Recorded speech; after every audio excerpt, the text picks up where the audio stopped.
¿Puede la riqueza comprar la risa de un hijo? En un mundo donde cada segundo se mide en cifras y cada emoción se guarda bajo llave, un padre millonario estaba a punto de descubrir que el verdadero valor de la vida no cotiza en bolsa. Su fortuna podía construir murallas de mármol y cristal, pero era incapaz de traspasar el muro de silencio que lo separaba de su pequeño. Esta es la historia de cómo la humildad, la paciencia y el amor incondicional de una desconocida le enseñaron a un hombre poderoso la lección más importante de todas. Que los corazones no se gestionan, se conquistan. Acompáñanos a descubrir un viaje emocional que te hará creer en el poder transformador de la bondad, demostrando que a veces, quien menos tiene, es quien más puede ofrecer. Prepárate para adentrarte en una mansión donde el lujo es tan palpable como la soledad que impregna cada rincón. Serás testigo de la desconexión entre un padre que lo tiene todo y un hijo que solo necesita una cosa: ser comprendido.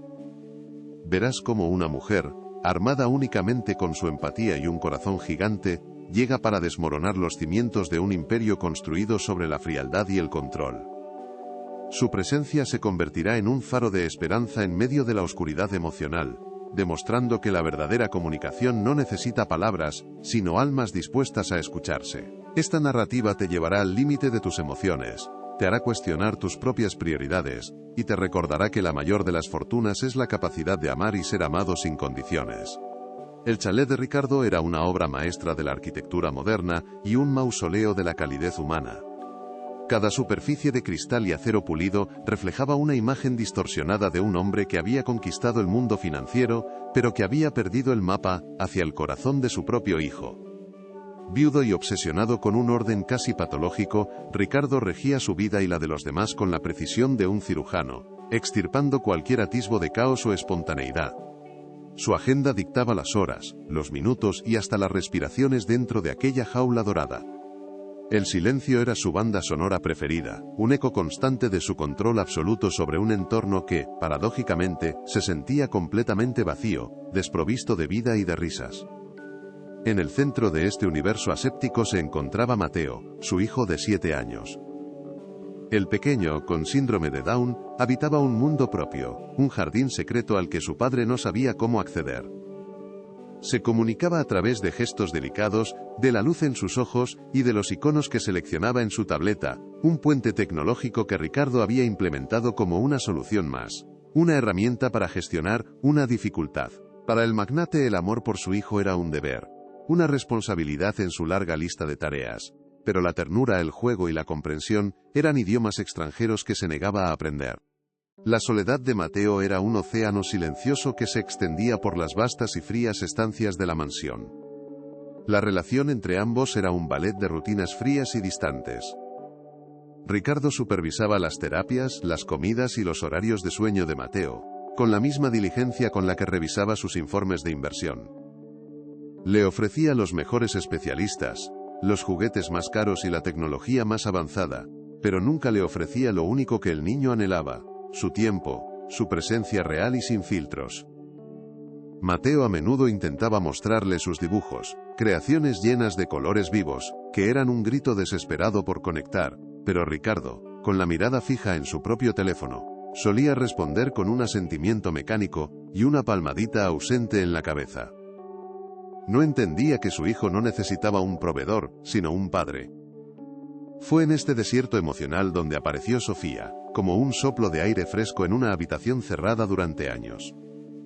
Su llegada fue discreta, sin la pompa que solía acompañar a todo lo que entraba en la vida de Ricardo.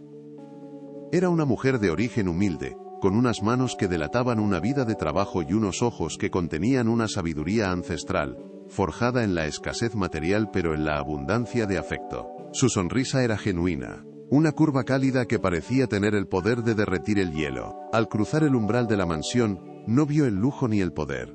Sus ojos se posaron inmediatamente en el pequeño niño solitario que observaba el mundo desde una esquina. El contraste entre ambos mundos no podría haber sido más evidente. Sofía provenía de un barrio donde las puertas siempre estaban abiertas, y el sonido de las conversaciones y las risas se derramaba por las calles. Creció entendiendo que la riqueza se medía en abrazos, en platos de comida compartidos y en el apoyo incondicional de la comunidad. Su simplicidad era su mayor fortaleza. En la mansión de Ricardo, donde cada objeto tenía un precio estratosférico pero carecía de historia, Sofía introdujo el valor de lo intangible, la paciencia infinita, la escucha activa y la capacidad de encontrar alegría en las cosas más pequeñas. Era un lenguaje que el dinero no podía comprar y que la casa necesitaba desesperadamente. Su primer encuentro con Mateo fue un poema de delicadeza. Mientras las anteriores cuidadoras habían intentado imponer rutinas y ejercicios, Sofía simplemente se sentó en el suelo, a su nivel, sin decir una palabra. Sacó de su bolso una pequeña armónica, y comenzó a tocar una melodía suave y sencilla. No miró al niño directamente, sino que dejó que la música llenara el espacio entre ellos, creando una invitación en lugar de una orden. Mateo, que al principio la observaba con recelo desde la distancia, poco a poco se sintió atraído por aquella calidez desconocida. Se acercó con pasos vacilantes, su curiosidad venciendo a su timidez, y por primera vez en mucho tiempo, un niño se sentía visto. Los días siguientes fueron un lento y hermoso florecer. Sofía descubrió que a Mateo le fascinaba el dibujo, que los colores eran su verdadero vocabulario. Juntos, pasaban horas en el suelo del salón, rodeados de papeles y lápices de cera, creando mundos fantásticos donde los árboles eran azules y los animales sonreían. Ella no corregía sus trazos ni le imponía temas, simplemente celebraba cada creación como una obra maestra, descifrando las historias que el niño contaba a través de sus imágenes. La mansión, antes sumida en un silencio sepulcral, comenzó a llenarse con el suave murmullo de sus conversaciones sin palabras y el rasgueo de los lápices sobre el papel, tejiendo un vínculo irrompible. Sin embargo, esta nueva armonía no pasó desapercibida para Clara, la nueva y ambiciosa pareja de Ricardo. Clara era el reflejo perfecto de la vida que el magnate creía desear, elegante, superficial y obsesionada con la perfección estética. Para ella, la familia ideal era una fotografía para una revista de sociedad, y en esa imagen, la condición de Mateo era una mancha, un defecto que había que disimular. Veía la conexión especial entre el niño y la niñera no como un milagro, sino como una amenaza. La felicidad de Mateo, que no encajaba en sus planes, y la influencia de Sofía, una simple empleada, despertaban en ella un veneno silencioso de celos y resentimiento. La presencia de Clara añadía una capa de tensión a la atmósfera.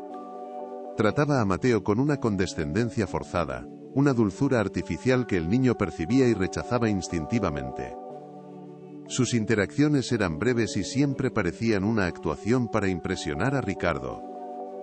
Observaba a Sofía con una mirada crítica, juzgando sus métodos poco convencionales y su cercanía con el niño. En el mundo de Clara los empleados debían mantener una distancia profesional, y el amor que Sofía profesaba a Mateo era, a sus ojos, una transgresión inaceptable de las barreras sociales. El escenario estaba preparado para un conflicto inevitable, donde la autenticidad se enfrentaría a la falsedad. El incidente que lo cambió todo ocurrió en una tarde soleada, cuando Ricardo decidió volver a casa antes de lo previsto. Un impulso inusual, quizás un presentimiento, lo desvió de su estricta rutina. Al entrar en la mansión, lo recibió el silencio de siempre, pero algo era diferente. No era la quietud opresiva y vacía a la que estaba acostumbrado, sino una calma serena, una paz que parecía respirar. Siguió una intuición, caminando sin hacer ruido por el pasillo de mármol que conducía a los grandes ventanales del jardín. Fue entonces cuando escuchó un sonido que creía haber olvidado, un sonido que no había resonado en aquella casa desde hacía años. Era una risa, no una sonrisa forzada ni una risita contenida, sino una carcajada pura, cristalina y llena de vida. La risa de su hijo, Mateo. El sonido lo golpeó con la fuerza de una revelación, deteniéndolo en seco.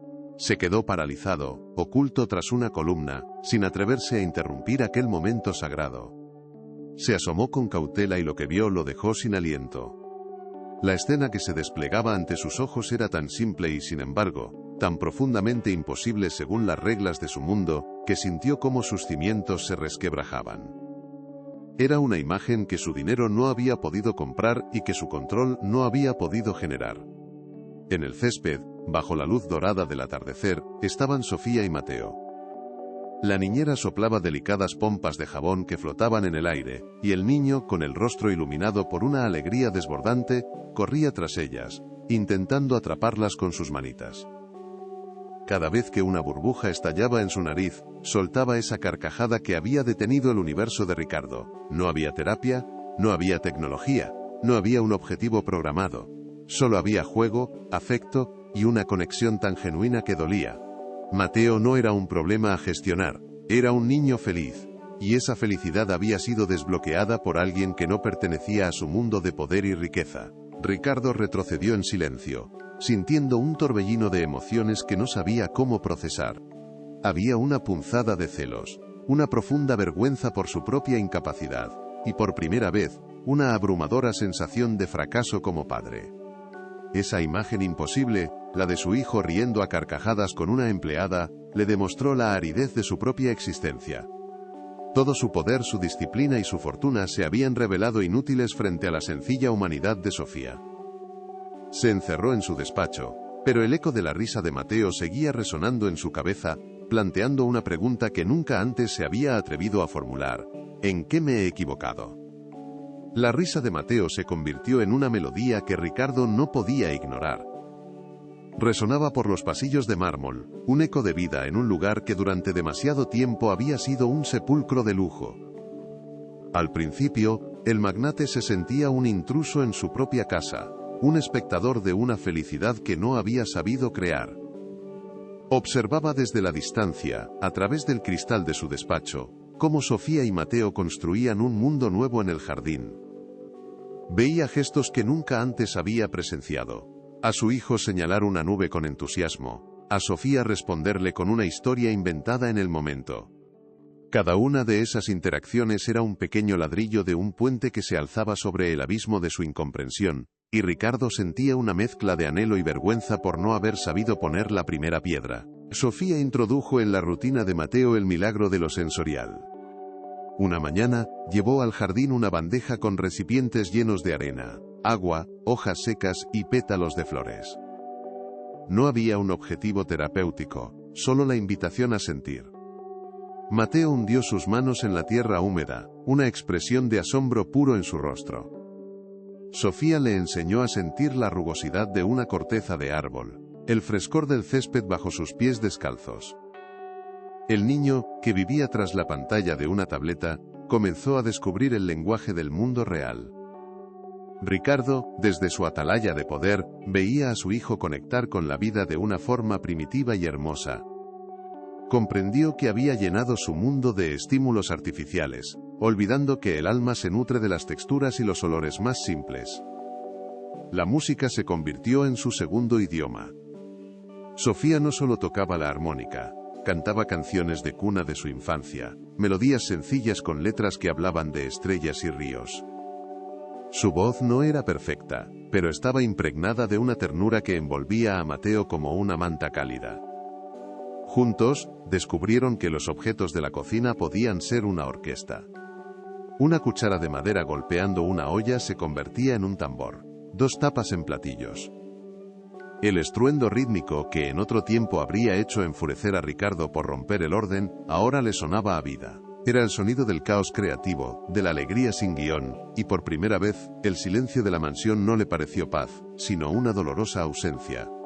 Poco a poco, Ricardo comenzó a ceder, sus regresos a casa se adelantaron. Ya no se encerraba directamente en su despacho, sino que se detenía en el umbral del salón, observando. Una tarde, vio a Sofía y a Mateo tumbados en la alfombra, construyendo una torre con bloques de madera. La torre era imperfecta, se inclinaba peligrosamente, pero ellos reían con cada pieza que añadían. Cuando finalmente se derrumbó, en lugar de frustración, hubo una explosión de carcajadas. Ricardo sintió el impulso de unirse, pero el miedo a su propia torpeza emocional lo paralizó. Sofía levantó la vista y sus miradas se cruzaron. En sus ojos no había juicio, solo una invitación silenciosa. Una puerta se estaba abriendo, y él solo tenía que atreverse a cruzarla. El primer paso fue torpe, casi imperceptible. Una noche mientras Sofía le leía un cuento a Mateo antes de dormir, Ricardo apareció en la puerta de la habitación. No dijo nada, simplemente se apoyó en el marco y escuchó. La voz de Sofía era un susurro suave que pintaba imágenes en el aire. Mateo, acurrucado bajo las sábanas, escuchaba con los ojos muy abiertos. Cuando el cuento terminó, el niño señaló a su padre. Sofía, entendiendo el gesto, le dijo a Ricardo: «Quiere que le des las buenas noches». Ricardo se acercó a la cama, su corazón latiendo con una fuerza desconocida. Dudó un instante y luego, con una torpeza infinita, posó su mano sobre el cabello de su hijo. Fue un contacto breve, pero para él, fue como mover una montaña. Los fines de semana se transformaron. Antes eran extensiones silenciosas de la semana laboral, pero Sofía los llenó de pequeñas aventuras. Un picnic en el jardín se convertía en una expedición a una selva imaginaria. Hornear galletas era una clase de magia donde la harina era polvo de hadas. Ricardo, al principio un observador reacio, empezó a participar. Sofía lo incluía con una naturalidad asombrosa, pidiéndole que fuera el gigante que protege el castillo, o el rey que prueba las galletas mágicas. Él se sentía ridículo, pero al ver la mirada de admiración en los ojos de Mateo, su armadura de seriedad se agrietaba. Estaba aprendiendo a jugar, a ser padre, redescubriendo al niño, que él mismo había sepultado bajo capas de responsabilidad y ambición. Un día, mientras dibujaban, ocurrió algo extraordinario. Mateo, que siempre había pintado formas abstractas y colores vibrantes, dibujó 3 figuras. Eran simples, casi esquemáticas pero inconfundibles. Una figura grande, una mediana y una pequeña, tomadas de la mano bajo un sol sonriente. Se lo mostró a Sofía, y luego, con una determinación sorprendente, caminó hasta el despacho de su padre y se lo entregó. Ricardo miró el papel. Vio su propia rigidez en la figura alta y recta, la calidez de Sofía en la figura del medio y la pequeña mano de su hijo uniendo las suyas. Una emoción cruda y poderosa lo embargó, un nudo en la garganta que le impidió hablar. No era una obra de arte, pero era la declaración más elocuente que había recibido en su vida. La transformación de Ricardo no pasó desapercibida para Clara. Ella observaba con un resentimiento creciente cómo la dinámica de la casa cambiaba. La atención de Ricardo ya no era exclusivamente suya, ahora la compartía con su hijo, y lo que era peor, con la niñera. Clara intentaba insertarse en esos momentos familiares, pero su presencia se sentía artificial. Traía juguetes caros y educativos que Mateo ignoraba, proponía actividades estructuradas que rompían la magia de la espontaneidad. Su frustración se manifestaba en comentarios sutilmente venenosos, críticas veladas a los métodos de Sofía, a quien consideraba una simple empleada que estaba excediendo sus funciones. El aire se cargaba de una tensión palpable cada vez que las dos mujeres coincidían en una habitación. Clara veía la felicidad de Mateo como una afrenta personal. En su visión de un futuro perfecto junto a Ricardo, el niño era un accesorio que debía comportarse según unas normas, un elemento que completaba la imagen de familia ideal.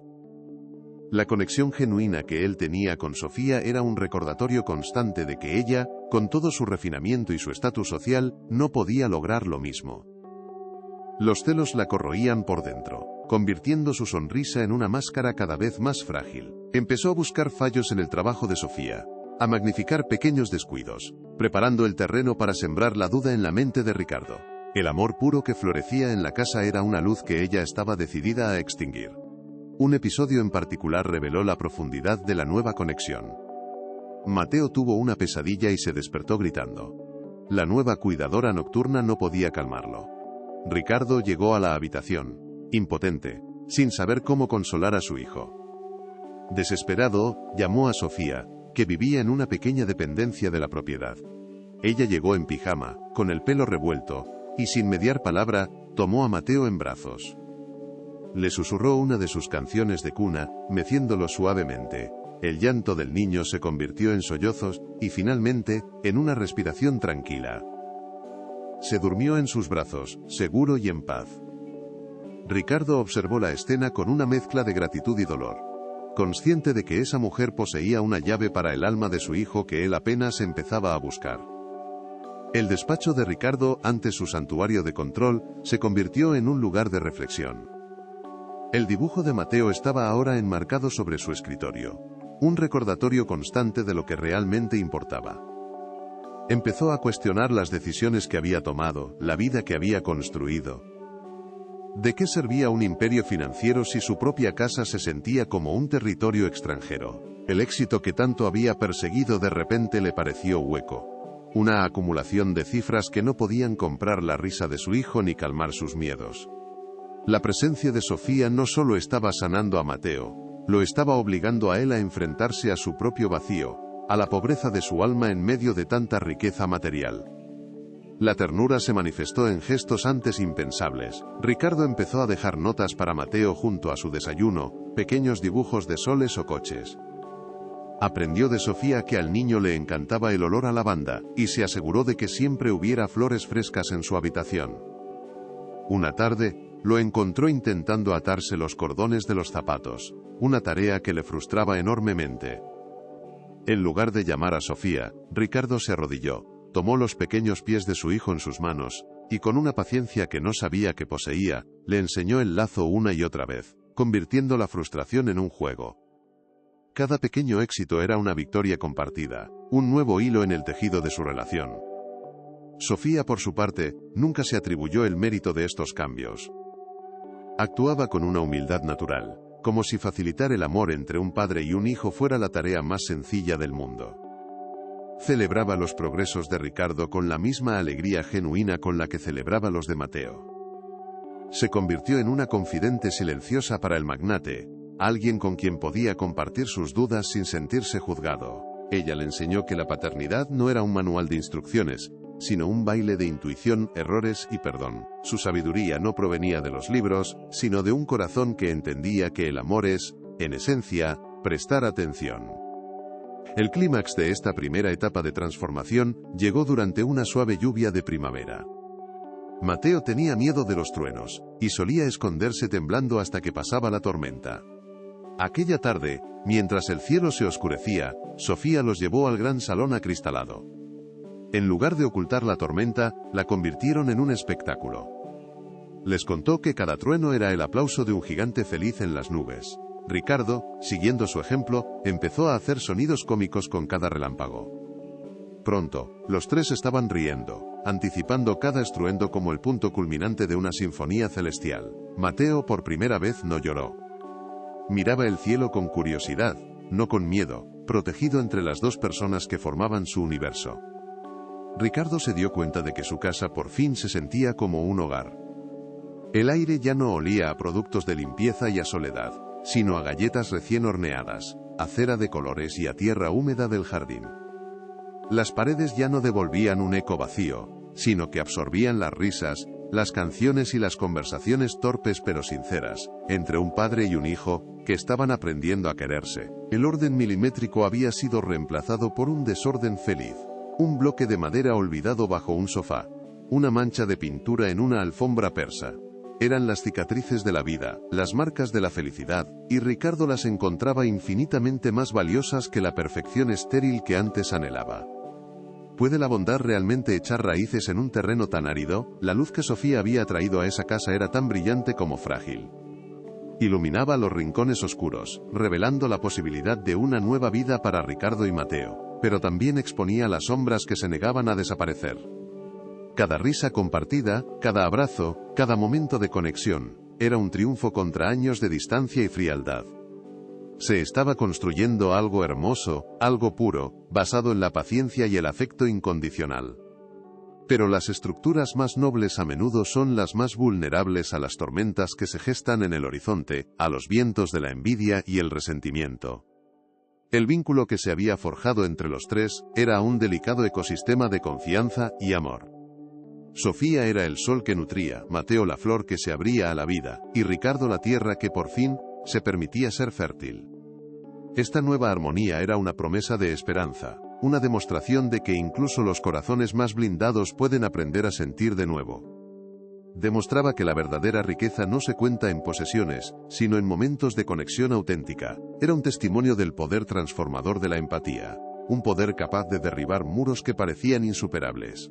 La pregunta que flotaba en el aire era ¿cuánto tiempo podría durar esa paz? Porque en cada jardín hermoso, siempre existe la amenaza de la maleza. Clara, Con su sonrisa de porcelana y sus intenciones afiladas, observaba este florecimiento no con alegría, sino con la fría determinación de quien ve su propio territorio invadido. Su ambición no dejaba espacio para una felicidad que no estuviera diseñada por ella. La influencia de Sofía, la centralidad de Mateo en la vida de Ricardo, eran piezas que no encajaban en su puzzle de poder y estatus. Y como una jardinera cruel, estaba dispuesta a arrancar de raíz cualquier flor que osara hacerle sombra, sin importar el daño que causara en el proceso. La mansión se había convertido en un escenario de contrastes. Por un lado, la calidez creciente de una familia que sanaba. Por otro, la frialdad latente de un conflicto a punto de estallar. Cada gesto de amor entre padre e hijo y cuidadora era, sin que ellos lo supieran, un paso más hacia la confrontación. El valioso jarrón de cristal, el último recuerdo tangible de la difunta esposa de Ricardo, permanecía en su pedestal, un símbolo de un pasado intocable y de una fragilidad a punto de ser puesta a prueba. ¿Qué es más fácil de romper, un objeto de cristal, o la confianza de un corazón que apenas empieza a abrirse? La respuesta a esa pregunta estaba a punto de sacudir los cimientos de su mundo, demostrando que las heridas más profundas no siempre las causa el golpe más fuerte, sino la traición más sutil. La felicidad que habían construido era real, pero ahora debía enfrentarse a su prueba más dura. Te invitamos a seguir este viaje, a sentir con ellos la tensión que se acumula y a reflexionar sobre la fragilidad de la confianza. ¿Qué momento de esta transformación te ha conmovido más? La historia de Mateo, Ricardo y Sofía nos enseña que el amor es una fuerza poderosa, pero incluso la luz más intensa puede ser amenazada por la oscuridad. La frágil paz se resquebrajó durante una de las exclusivas cenas que Clara organizaba para cimentar su posición en el círculo social de Ricardo. Aquella noche, Verónica, una de sus amigas más influyentes y mordaces, observó con una ceja arqueada la escena en el jardín. Sofía y Mateo reían mientras construían un pequeño refugio con sábanas y cojines. ¿No te parece un poco excesivo el apego?, susurró Verónica a Clara, con un veneno apenas disimulado. Parece que la empleada ha olvidado cuál es su lugar. Cada palabra fue una gota de ácido en el ego de Clara. La felicidad de Mateo, tan pura y tan ajena a ella, se había convertido en una humillación pública. Vio la conexión entre el niño y la niñera no como un milagro, sino como una usurpación de un rol que ella creía merecer por derecho. La semilla de la destrucción acababa de ser plantada en su mente. La oportunidad se presentó con una crueldad casi teatral. Consumida por la rabia y la humillación tras el comentario de su amiga, Clara entró en el salón principal con la excusa de buscar más champán. Sus ojos se posaron en el valioso jarrón de cristal, el último recuerdo palpable de la difunta esposa de Ricardo, un objeto que él veneraba con una devoción casi sagrada. En ese instante, un plan perverso y definitivo floreció en su mente. No fue un accidente. Con una frialdad calculada, mientras se aseguraba de que nadie la observaba, rozó el pedestal con su cadera. El jarrón se tambaleó por un segundo, como un corazón que duda, antes de precipitarse al suelo de mármol y estallar en 1000 pedazos iridiscentes. El sonido fue agudo, definitivo, el requiem de la confianza. Clara ahogó un grito, no de sorpresa sino de triunfo. El escenario para su acto final estaba listo. Cuando Ricardo acudió, alarmado por el estruendo, encontró a Clara de rodillas, fingiendo recoger los fragmentos con manos temblorosas y el rostro bañado en lágrimas de cocodrilo. «Ha sido Sofía», sollozó, su voz rota por una angustia perfectamente ensayada. Estaba corriendo detrás de Mateo, sin ningún cuidado, como siempre. «Le he dicho 1000 veces que esta casa no es un parque de juegos». Sofía, que acababa de entrar con el niño, se quedó paralizada en el umbral, su rostro pálido de confusión. No entendía nada. La acusación la golpeó con la fuerza de una bofetada física. Intentó hablar, balbucear una defensa, pero Ricardo no la miró. Sus ojos, fríos como el acero, estaban fijos en los restos de su pasado hecho añicos. En su mente, el caos y el desorden que tanto detestaba, habían vuelto a invadir su santuario, y Sofía era la culpable. La sentencia fue inmediata y brutal, desprovista de cualquier atisbo de duda o compasión. «Recoge tus cosas y vete». «Ahora mismo», espetó Ricardo. Su voz era un látigo de hielo que cortó el aire. No hubo juicio, no hubo preguntas, solo una orden ejecutoria. Sofía sintió que el suelo desaparecía bajo sus pies. Miró a Ricardo, buscando un rastro del hombre que había empezado a ablandarse, pero solo encontró al magnate implacable de antes. Su dilema moral era un nudo en la garganta. ¿Cómo defenderse de una mentira tan perfecta? ¿Cómo luchar contra la palabra de Clara, que encajaba tan bien en el mundo de apariencias de Ricardo? Pero su mayor dolor no era la injusticia, sino la imagen de Mateo, que la miraba sin comprender, su manita extendida hacia ella. Dejarlo era como arrancarse una parte del alma, pero quedarse era imposible. Ricardo se dio la vuelta, dando por zanjado el asunto con la misma eficiencia con la que cerraba un mal negocio. Para él, la ecuación era simple. Un objeto de valor incalculable había sido destruido por una negligencia. La empleada responsable debía ser despedida. Era la lógica de su mundo. Una lógica que no dejaba espacio para la lealtad, la confianza construida, o el amor que Sofía había sembrado. En su ceguera, alimentada por el dolor de perder el último vínculo con su esposa, no vio la verdad. Solo vio el desorden, la ruptura de sus reglas. Se convenció a sí mismo de que su decisión era una reafirmación de su autoridad. Una lección necesaria. En mi casa, los errores se pagan caros. Se repitió internamente, una frase que era tanto un mantra como una armadura para proteger un corazón que temía volver a sentir. La despedida de Sofía fue un poema de silencio y dolor. Subió a su habitación, el corazón hecho pedazos, y guardó sus pocas pertenencias en una pequeña maleta. Cada objeto le recordaba a Mateo, el pequeño dinosaurio de plástico que él le había regalado, los dibujos llenos de soles sonrientes que adornaban su pared. Dobló con cuidado la sábana con la que habían construido castillos en el jardín. Quería abrazar al niño una última vez, explicarle lo inexplicable, pero una orden tajante de Ricardo se lo prohibió. Mientras cruzaba el umbral de la mansión por última vez, sintió el peso de la puerta de roble cerrándose a su espalda como la losa de una tumba.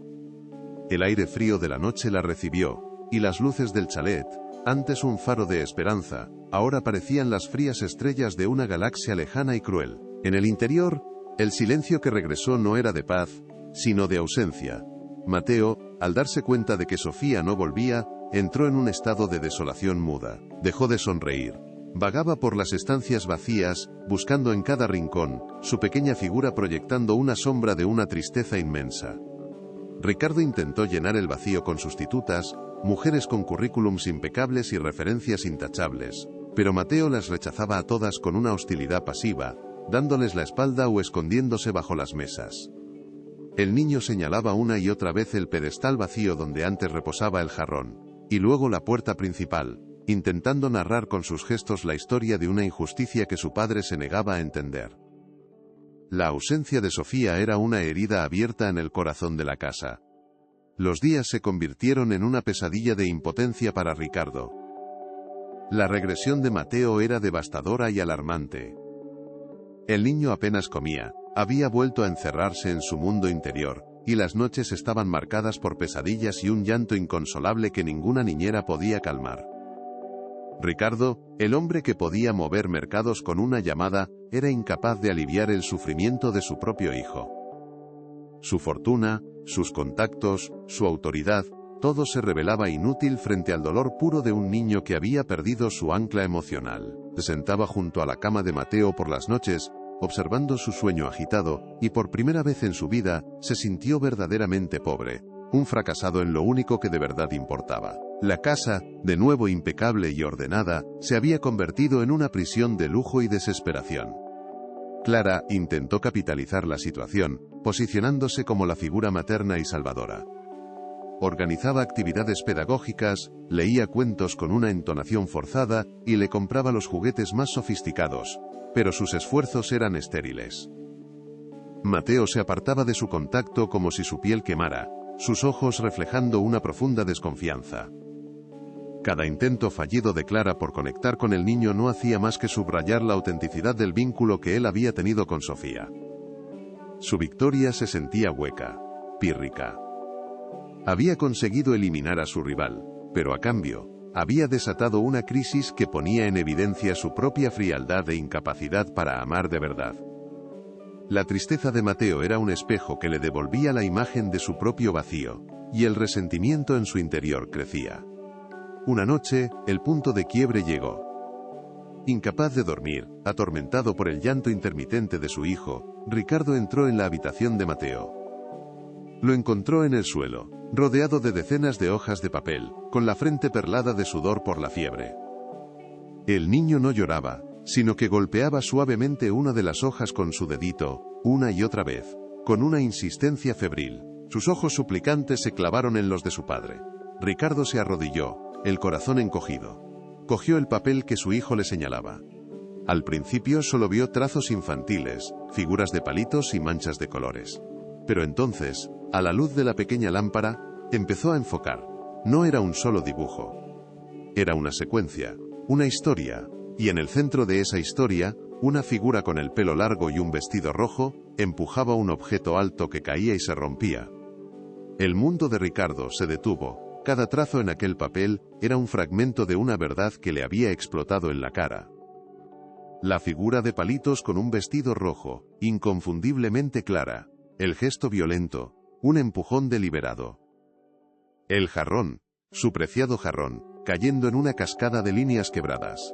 Y luego, el dedo acusador apuntando a otra figura más pequeña, Sofía. No era un garabato.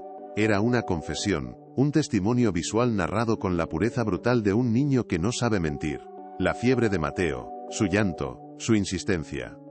No eran síntomas de una enfermedad, sino el lenguaje desesperado de un corazón justo, que intentaba gritar una injusticia. La vergüenza lo inundó como una marea helada, un torrente de culpa que ahogaba el orgullo y la arrogancia que lo habían cegado. Su hijo, a quien había subestimado, era el único que había visto la verdad. Con las manos temblorosas, Ricardo dejó los dibujos sobre la alfombra. Miró a su hijo, pero esta vez lo vio de verdad. Vio su inteligencia, su valentía, su inquebrantable sentido de la lealtad. No vio una limitación, sino una capacidad de percepción que él, con toda su agudeza para los negocios, había perdido por completo. Se arrodilló y atrajo a Mateo hacia sí, abrazándolo con una fuerza que mezclaba el arrepentimiento y una gratitud infinita. «Perdóname, hijo. Perdóname», susurró contra su pelo, las lágrimas rodando por sus mejillas por primera vez en años. Mateo, agotado pero sintiéndose finalmente comprendido, se acurrucó contra el pecho de su padre, y en ese abrazo se selló un nuevo pacto. El jarrón roto ya no importaba. Lo único que importaba era reconstruir la confianza que él mismo había hecho añicos con su ceguera y su furia. Con una calma gélida que presagiaba la tormenta, Ricardo convocó a Clara a su despacho. Dispuso la secuencia de dibujos sobre la caoba pulida, como si fueran pruebas forenses en un juicio. Cuando ella entró, con su habitual sonrisa calculada, ésta se congeló al ver la expresión de Ricardo. Él no gritó. Su voz fue un susurro cortante. «Explícamelo». Clara intentó reírse, desestimar los dibujos como fantasías infantiles, un producto de la fiebre. Pero la mirada de Ricardo, desprovista de cualquier duda, le dijo que la farsa había terminado. Su máscara de elegancia se resquebrajó, revelando la fría ambición que había debajo. Intentó manipularlo, recordarle su estatus, su futuro juntos. Pero sus palabras rebotaban contra el muro de la nueva convicción de Ricardo. El niño al que ella había despreciado se había convertido en su juez y verdugo. Acorralada, Clara mostró su verdadera naturaleza. El desprecio que había mantenido oculto brotó como un veneno. «¿De verdad vas a creer a un retrasado antes que a mí?», espetó, y la palabra resonó en el despacho con la violencia de un disparo. Esa fue su sentencia. Para Ricardo, ya no se trataba de un jarrón o una mentira, se trataba de la crueldad fundamental hacia su hijo. La ira que sintió fue pura, protectora. «Fuera», dijo él, su voz apenas audible pero cargada de una finalidad irrevocable. «Coge tus cosas y desaparece de mi vida y de la de mi hijo». No hubo más discusión. La expulsó no solo de su casa, sino de su mundo, limpiando con ese acto la atmósfera tóxica que ella había creado. Vio con una claridad dolorosa que había estado a punto de entregar su vida a un vacío adornado de lujo. A la mañana siguiente, con Mateo recuperándose lentamente, Ricardo supo que la justicia para su hijo solo tenía un nombre: Sofía. Dejó su imperio en suspenso, una decisión que habría sido impensable solo unos días antes, y se lanzó a una búsqueda desesperada. No tenía una dirección exacta, solo el nombre de un barrio obrero en el otro extremo de la ciudad. Condujo su coche de lujo por calles estrechas y vibrantes, donde la vida se derramaba por las aceras. Se sentía un extraterrestre, un hombre fuera de su elemento, mostrando una foto de Sofía en su teléfono a tenderos y ancianos sentados al sol. Cada negativa era una punzada de desesperación. Pero la imagen del rostro triste de su hijo lo impulsaba a seguir, a tragarse su orgullo y a pedir ayuda en un mundo regido por códigos que no entendía.